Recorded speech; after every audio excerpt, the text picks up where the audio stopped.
अस्सलाम वालेकुम व्यूअर्स, उम्मीद करती हूँ आप सब ठीक होंगे। शुरू करती हूँ अल्लाह पाक के नाम से जो नहायत रहम करने वाला है। मेरा आज का टॉपिक है सूरतुल काफिरून का शान नज़ूल और तारुफ।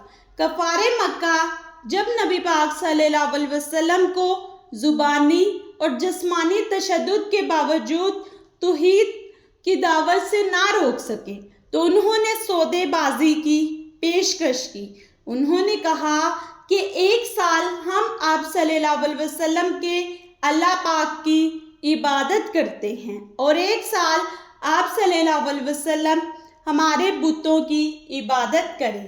इसके जवाब में ये सूरत नाजिल हुई। इस सूरत में नबी पाक सल्लल्लाहु अलैहि वसल्लम के ज़रिए कफ़ार को तौहीद यानी एक अल्लाह की इबादत की दावत दी गई है। बुत परस्ती और शिर्क का साफ साफ इनकार किया गया है। नबी पाक सल्लल्लाहु अलैहि वसल्लम ने जब ये सूरत कफ़ार को सुनाई तो वो इस बात से मायूस हो गए कि आप सल्लल्लाहु अलैहि वसल्लम कभी इनकी बात मानेंगे। क्या आप जानते हैं नबी पाक सल्लल्लाहु अलैहि वसल्लम का फजर, मगरिब और तवाफ के बाद की 2 रकत में से पहली और रात को सोने से पहले सूरतुल काफिरून की तलावत का मामूल था। नबी पाक सल्लल्लाहु अलैहि वसल्लम का फरमान है, जिस आदमी में ये 3 बातें होंगी वो इनकी वजह से ईमान की लज्जत पाएगा। पहली ये कि इसे अल्लाह पाक और इसके रसूल सल्लल्लाहु अलैहि वसल्लम की मोहब्बत दुनिया की तमाम चीज़ों से ज़्यादा हो। दूसरी ये कि किसी बंदे से इसकी मोहब्बत महज अल्लाह पाक की रज़ा के लिए हो।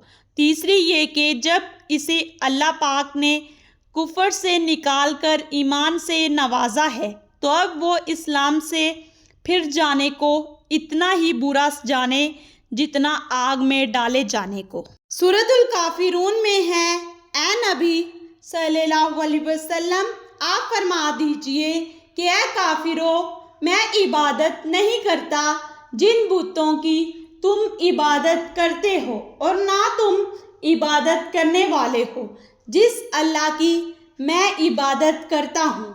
और मैं फिर कहता हूँ कि मैं इबादत करने वाला नहीं इन बुतों की जिनकी तुमने इबादत की और ना तुम इबादत करने वाले हो जिस अल्लाह की मैं इबादत करता हूँ।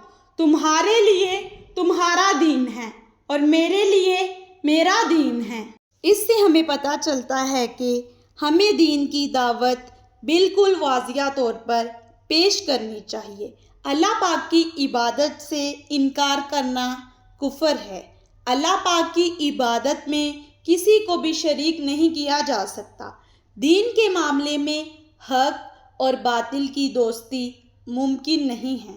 पूरी ज़िंदगी में अल्लाह पाक की फरमाबरदारी करने का नाम दीन है। हमें अपने हर इस अमल से बचना चाहिए जिससे अल्लाह पाक और इसके रसूल सल्लल्लाहु अलैहि वसल्लम ने मना फरमाया हो।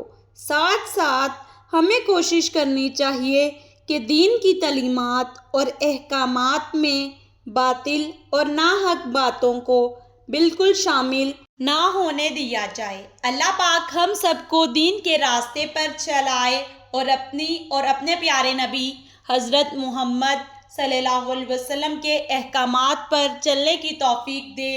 आमीन सुम्मा आमीन या रब्बुल आलमीन।